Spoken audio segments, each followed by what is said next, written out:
Bonjour et bienvenue sur la chaîne de Green Spider. Donc on se retrouve une nouvelle fois en forêt, puisqu'on peut dire que c'est quasiment ma seconde maison. J'y passe énormément de temps. Alors aujourd'hui, temps parfaitement clément, qui est complètement contraire à ce qui était annoncé par la météo.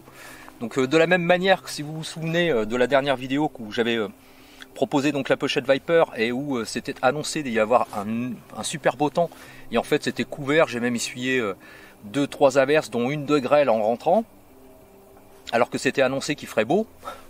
Là aujourd'hui c'est l'inverse, c'était annoncé ultra couvert avec des ondées, le ciel est immaculé. Je ne sais pas ce que fait la météo. Est-ce qu'ils utilisent les satellites à d'autres fins que celles de l'observation météorologique et de l'analyse?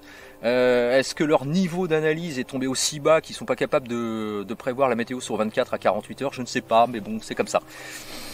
Donc, mais tant mieux, hein. Moi ça me permet de profiter. Voilà. Donc du coup, quand j'ai vu le temps, j'ai décidé de partir à l'arrache.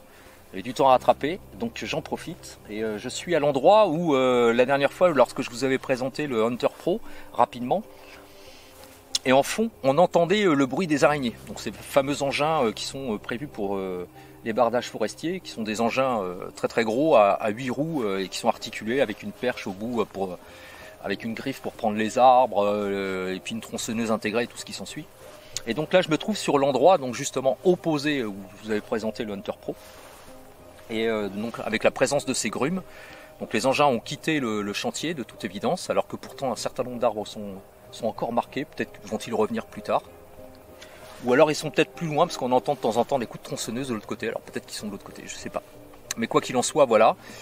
Donc aujourd'hui, pour vous présenter ceci, parce que vous avez été très très nombreux à réagir justement à la dernière vidéo concernant l'ascension, pour aller chercher, où je vous avais présenté la petite pochette Viper, et puis pour aller chercher donc en fait des lichens. D'ailleurs des lichens que j'ai trouvés. Donc c'était une journée royale pour moi. J'ai réussi à trouver, malgré la météo un petit peu capricieuse, j'ai réussi à trouver les fameux lichens. Donc je me suis régalé, donc voilà. Et donc vous avez été très très nombreux à la suite de ça à réagir, comme c'est le cas, de plus en plus par message privé. Je suis très étonné, alors je suis très étonné, mais dans le sens positif. Donc merci beaucoup, vous êtes de plus en plus nombreux à réagir par mail, via la boîte mail, de m'envoyer des messages. Alors je sais, ça demande un petit peu de temps à vous répondre, donc rassurez-vous, je répondrai à tout le monde. Mais comme je reçois beaucoup de mails, rien que la semaine dernière j'étais à une trentaine, et que je me contente pas de répondre par oui ou par non, un peu à la manière des commentaires, c'est-à-dire qu'il faut que j'argumente, etc. Et comme on pose des questions, enfin donc voilà, donc ça peut prendre du temps, mais rassurez-vous, je répondrai à tout le monde, je le fais. Et je n'oublierai personne. Voilà, c'était juste pour vous dire ça, ne soyez pas trop impatients. Ça demande un petit peu de temps, mais je le ferai, c'est promis. Et donc vous avez été nombreux à réagir à ça pour me demander de vous proposer donc le porte-cartes que j'avais pas fait la dernière fois. Et puis également, pourquoi pas, des cartes pour pouvoir aller se promener en forêt. Qu'est-ce qu'il fallait choisir? Donc je vais vous présenter ça avec ce porte-cartes que je possède à la ceinture, que j'ai légèrement modifié, mais rassurez-vous, rien de sorcier, vous pourrez le faire chez vous si ça vous intéresse, si vous comptez obtenir ce type de produit. Donc je vais vous expliquer ce qu'il en est, je vous montrerai ça.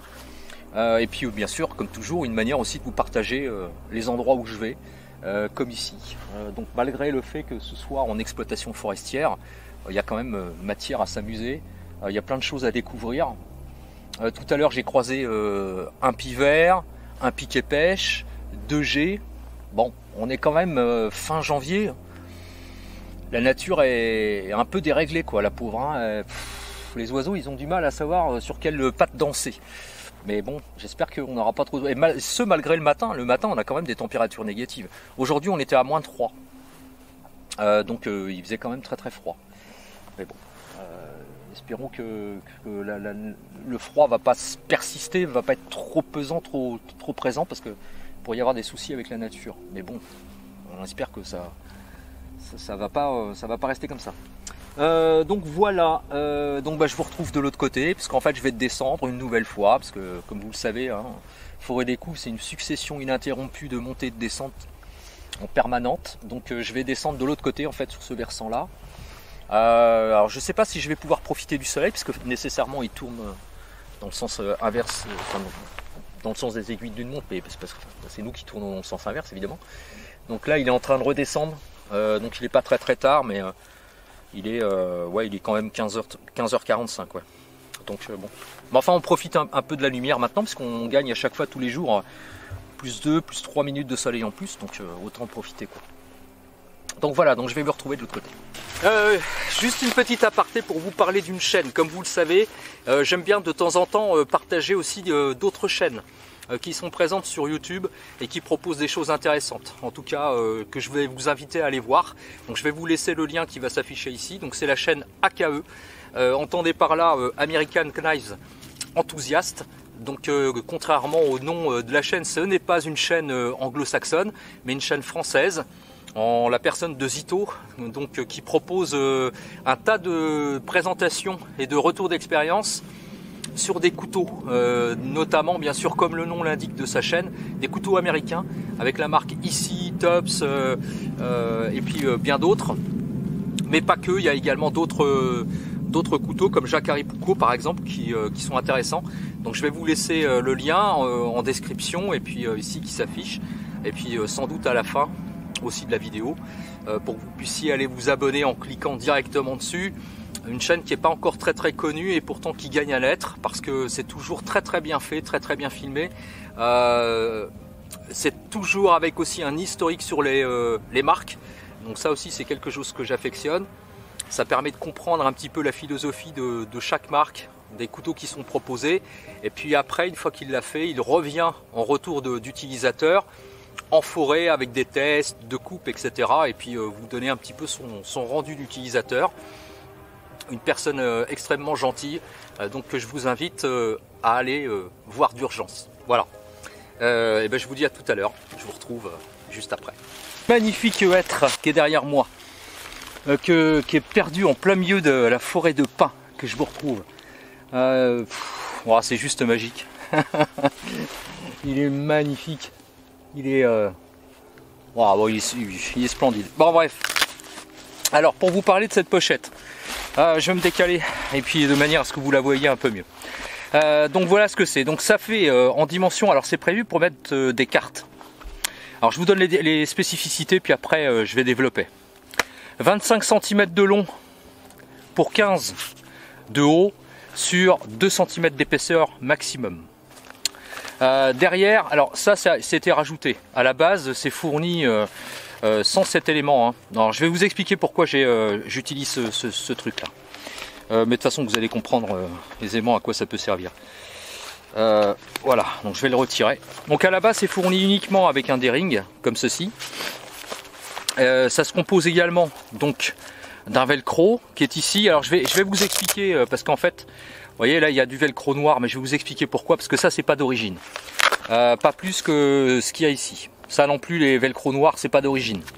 Donc ça s'ouvre comme ceci. Ici sur le devant, on a une autre pochette qui permet de mettre derrière un calepin, éventuellement on peut mettre la boussole bien sûr, des stylos. Il y a 3 emplacements pour mettre les stylos.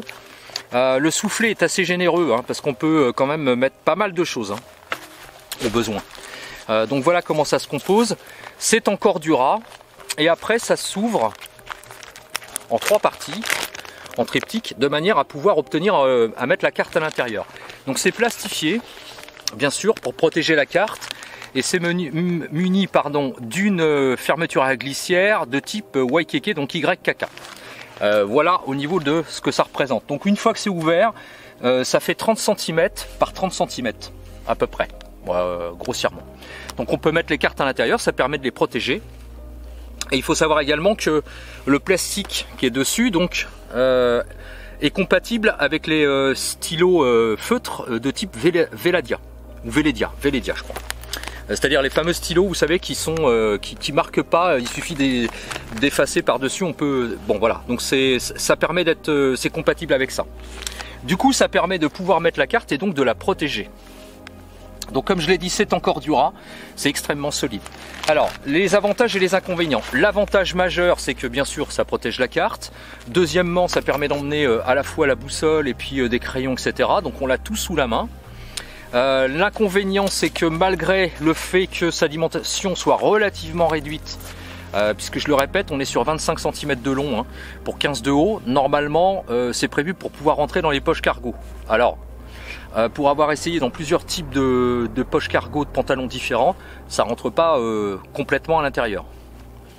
D'où en fait le principe, alors soit on le suspend comme ceci, il suffit de rajouter un mousqueton, on peut l'accrocher à la ceinture, mais le problème c'est que quand on met ça à la ceinture, il va falloir retirer avec le mousqueton parce qu'on ne pourra pas ouvrir la carte en entier. D'où l'astuce en fait de se fabriquer ceci.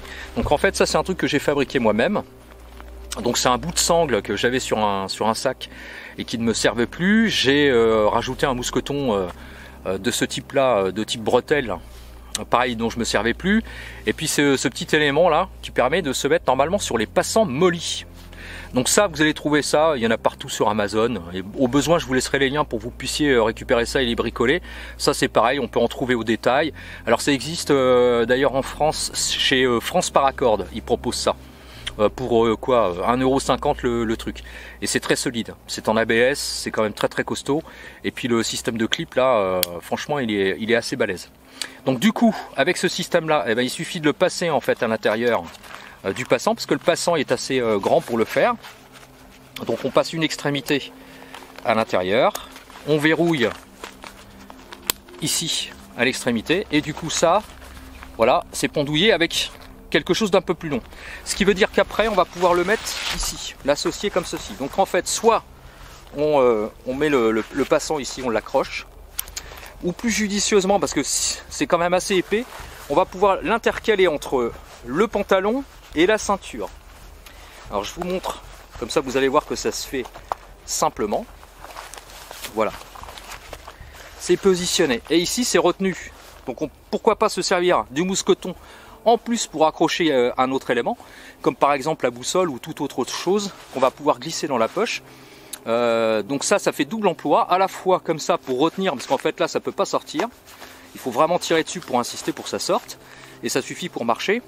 Donc du coup ça c'est à la ceinture, on peut le glisser légèrement en arrière pour pas être gêné pour marcher, y compris d'ailleurs pour les mouvements au niveau de la marche, et quand on en a besoin, il suffit de le ramener légèrement devant soi, on ouvre ici et là, et on se retrouve avec la carte face à soi, comme ceci, pour peu qu'on la mette dans le bon sens, bien sûr, puisqu'il y a moyen de la faire tourner, il n'y a pas de problème. Donc on se retrouve avec la carte, et ça permet d'être consulté rapidement, tout en ayant les mains libres. Donc si on a besoin, par exemple, paire de jumelles, prendre la paire de jumelles, observer quelque chose, et revenir pour trouver un point d'intérêt, par exemple, pour se diriger, et revenir vérifier sur la carte, du coup, on a les mains libres. Une fois que c'est terminé, rien de compliqué, il suffit de refermer sur soi-même, voilà, et le tour est joué. C'est aussi simple que ça.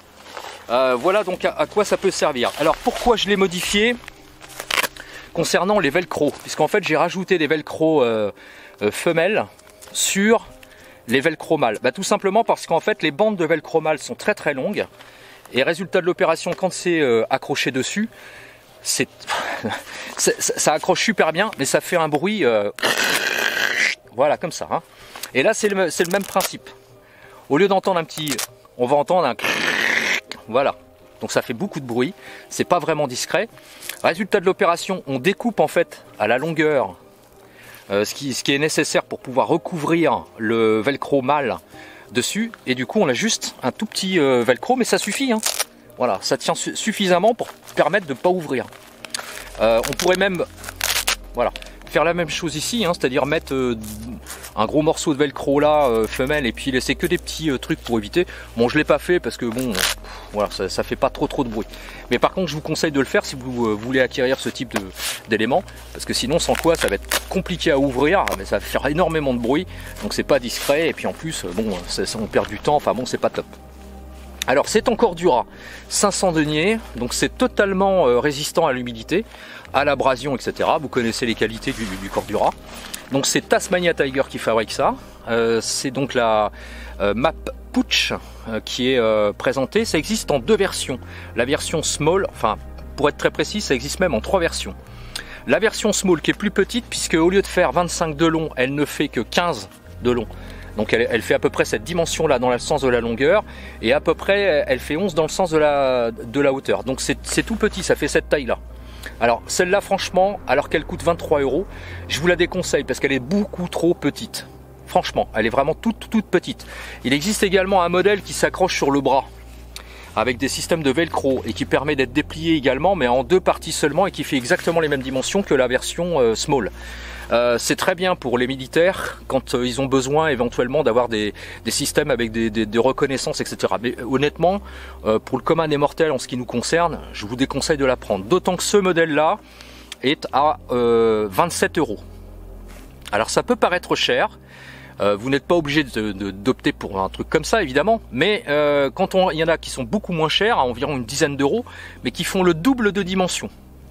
Et sincèrement, à l'usage, pour en avoir eu un, ça ne sert, enfin c'est très compliqué à s'en servir, parce que c'est très long, on a du mal à le trimballer, ça cogne sur la cuisse en permanence, enfin bref, c'est très désagréable, donc ça veut dire qu'il faut le mettre dans le sac. Mais bon, l'intérêt c'est de pouvoir utiliser la carte sur le terrain très rapidement, sans avoir besoin d'ouvrir le sac sans arrêt. Comme j'avais pu vous le présenter une autre fois. Donc je vous conseille véritablement cet élément-là, si vraiment vous êtes comme moi à aller très régulièrement en forêt, à vous promener énormément en dehors des sentiers battus, etc. et des zones qui sont balisées. Je le répète, ça c'est fait vraiment quand on veut vraiment explorer, quand on veut aller dans les parcelles et qu'on sort des sentiers battus. Donc c'est vraiment intéressant pour ça. C'est durable, il faut voir ça comme on va dire un investissement, parce qu'avant d'en voir le bout, alors que c'est du cordura, je peux vous dire que ça va être compliqué. Donc je l'ai déjà trimballé pas mal, elle est passée dans des ronces et des choses comme ça, j'ai aucun souci, il n'y a absolument aucun dommage. Pour peu qu'on se fabrique, qu'on modifie avec les velcro là comme j'ai montré, et puis qu'on se fabrique ce petit truc là, sincèrement, voilà, c'est un plus. Alors, donc voilà pour le truc de chez Tasmania Tiger. Alors Tasmania Tiger, hein, moi vous l'aurez compris, moi je suis un aficionado de cette marque là. J'aime énormément parce que c'est pas très cher finalement. Les pochettes de chez Tasmania, c'est entre 20 et 30 et 40 € pour les plus grosses, vraiment les plus grosses. C'est souvent en cordura ou alors en mille denier en nylon balistique, ou ripstop, rainstop pour les trucs les plus légers. C'est très bien foutu, franchement c'est très bon. Pour ceux qui se posent la question, ce n'est pas fabriqué en Chine mais au Vietnam. Donc c'est ce qui explique aussi que les prix sont quand même assez tirés. Mais ça n'empêche pas que la qualité est là, il n'y a pas de défaut. On peut le voir au niveau des coutures, tout ça, il n'y a absolument aucun souci. Donc franchement, je vous conseille ça parce que c'est vraiment un très bon produit. Pour revenir sur les cartes, alors je voulais vous montrer ça parce qu'en fait, la luminosité est en train de tourner. Mais je pense que vous allez voir quand même. On voit bien, il y a les numéros des parcelles qui sont mentionnés sur les cartes. Je vous laisserai un lien pour que vous puissiez aller voir le type de carte à utiliser au 1/250 millième. C'est ce qui, à mon sens, est le compromis entre volume et définition, on va dire, sur le terrain. C'est-à-dire qu'on se repère quand même très bien avec ça. Il y a quasiment tout dessus, les cours d'eau, les choses comme ça. Alors pas forcément les falaises, les trous, on n'est pas non plus sur une carte d'état-major. Mais on est sur de l'hygiène et on est sur du truc qui est quand même très bien défini. Alors, à contrario de ce que ça m'arrive de l'utiliser, mais c'est pas, on n'est pas non plus, on est dans le même format. Par contre, je vais vous montrer ce qui se passe quand on n'a pas de système de protection de la carte. Bah voilà, au bout d'un moment, on obtient, voilà, ça s'use. Hein. La carte a fini par s'user, donc ça peut faire des trous, ça peut se déchirer, ça peut... voilà. Alors il existe des cartes qui sont plastifiées, étanches, machin, etc. Elles sont beaucoup plus chères. Franchement, elles sont assez chères. Alors celle-ci, c'est pareil, c'est exactement le même format. On est toujours au 1/250 millième. Mais comme on pourra le remarquer, il y a les parcelles qui sont dessinées, mais pas les numéros des parcelles. Donc ça veut dire qu'il faut impérativement se balader avec ça. Et ça veut dire qu'il faut impérativement une boussole. C'est obligatoire, sinon on n'arrivera pas à se repérer. Ou alors il faut vraiment connaître extrêmement bien les lieux dans lesquels on va. Alors que ça finalement, alors qu'il y a les numéros des parcelles pour les forêts, alors ça existe pour toute la France. Il y a voilà, toutes les forêts de France, je vous laisserai des liens, hein, je vous l'ai dit, où vous allez pouvoir retrouver tous les numéros des parcelles. Donc ce qui veut dire qu'on n'a pas forcément besoin de la boussole. Il suffit de repérer l'endroit où on est au départ. On prend un point géographique visuel, alors soit avec des jumelles, soit au visu comme ça. On repère les entrées et les sorties des parcelles avec les numéros, et du coup on va savoir où est-ce qu'on se trouve. Donc franchement, c'est très bien ça. C'est pour moi le meilleur compromis. En tout cas pour se balader en forêt, comme je l'ai dit, en dehors des sentiers battus, on trouve ça rapidement, on n'est pas perdu, on s'inquiète pas. Hein, c'est ça le principe, c'est de ne pas s'inquiéter. Alors que l'autre, même si on a ça, et qu'on n'a pas la boussole à tourner en rond, voilà, il y a une sacrée différence. Bon là tout ça c'est des repères que j'avais fait moi-même dans les observations, mais comme il n'y a pas les numéros des parcelles, bah, est-ce qu'on est devant, est-ce qu'on est derrière? Si on n'a pas la boussole, on ne sait pas. Le nord par convention étant toujours en haut d'une carte, c'est bien joli, on peut éventuellement se repérer avec le soleil. On sait que vu l'heure, le soleil tombe à l'est ou le matin, ou à l'ouest, sud-est, sud-ouest, etc. Et donc par définition, on sait que le nord est là en haut de la carte et on essaie de s'orienter. Mais ça va être beaucoup plus compliqué. Si vous n'avez pas l'habitude, franchement, vous allez galérer. Donc ne prenez pas ça, prenez pour à peine quelques euros de plus, prenez ça avec la définition des numéros des parcelles dedans. Au moins, vous aurez la garantie de, voilà, que ce soit plus intéressant, il y aura moins de stress. Voilà, moins de stress, vous ne serez pas trop surpris avec ça. Voilà, j'en ai fini pour la présentation et le retour d'utilisateur sur ce modèle donc de chez Tasmania Tiger. Donc pensez-y, si vous avez envie de quelque chose de fiable, pensez à ça parce que ça, c'est vraiment très bon. C'est un investissement, il faut le voir comme ça. Souvent comme le matériel qui est durable hein, et qui est parfois un peu cher. Mais pensez-y parce que Tasmania Tiger, je vous laisse aller voir. Il y a d'autres trucs vachement intéressants. Alors peut-être que certains trouveront que c'est cher. Pourquoi pas, oui effectivement ça peut être, mais voilà, je le rappelle, on est sur du Cordura, c'est quand même un matériau extra pour ça, pour la nature, c'est vraiment très résistant. Voilà, j'espère que cette vidéo vous aura plu. Comme toujours, si vous avez des questions ou des commentaires, n'hésitez pas, c'est en bas que ça se passe ou par message privé. Je vais vous laisser comme à l'accoutumée avec des petites vidéos ici ou là en musique, en essayant de, comme toujours, de vous faire partager au mieux ce que je peux rencontrer. Voilà, c'est toujours aussi riche. Je sais, on m'a demandé beaucoup, de plus en plus, à ce que je fasse un long métrage, parce que j'en avais parlé il y a très longtemps pour ceux qui me suivent. C'est dans la tête. Donc je vous proposerai, je pense, d'ici avant la fin du mois de mars, je vous proposerai, en tout cas peut-être fin mars, parce que ce que j'aurais envie de faire, c'est de vous proposer les lieux en hiver, comme ici, dans des parcelles où il y a du feuillu, et donc il n'y a pas de feuilles, fatalement, comme ce hêtre, et puis y revenir, et vous remontrer ça alors qu'il y a des feuilles. Donc du coup, c'est pas du tout le même environnement, enfin c'est le même lieu, mais on a l'impression que c'est pas le même environnement. L'ambiance n'est pas la même, la lumière n'est pas la même, etc. Donc je vais essayer de faire ça. Ce sera alterné à la fois de drone, de vue de drone, pour que vous puissiez voir de manière globale, en altitude, un petit peu ce que ça représente, et puis alterné avec des prises de vue au sol. Il n'y aura pas forcément de ma part quelque chose qui sera... Enfin voilà, il n'y aura pas forcément de paroles, mais il y aura forcément de la musique, bien sûr.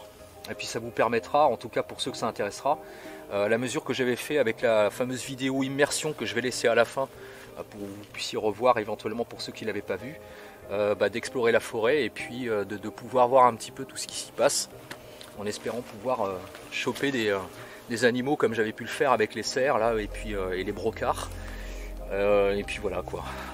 Mais je ferai ça, c'est dans la tête, c'est dans les tiroirs comme on dit. Voilà, allez, c'est avec ce superbe hêtre que je vous laisse. Profitez quand vous allez en forêt, comme toujours, je pourrais en parler des heures. Quand vous rencontrez des arbres comme ça, choyez-les quoi. Essayez de ressentir les choses. Franchement, l'arbre c'est quelque chose de particulier quoi. Quand on aime la forêt et qu'on aime les arbres, il faut toucher. Voilà, je l'ai déjà dit, hein. Ça passe par tous les sens pratiquement. Hormis celui du goût, encore que on pourrait apprendre, goûter des épines d'épicéa et des choses comme ça. Donc profitez, regardez, observez. Sur le tronc d'un arbre, on peut trouver tout un tas de trucs intéressants. De la mousse, du lichen, des insectes. Enfin bref, c'est juste, c'est un microcosme à lui tout seul, hein, l'arbre. Donc Et comme c'est ce qui peuple la forêt, ce sont vraiment les rois majestueux et qui sont en tout cas beaucoup plus pérennes que les humains. Profitez quoi.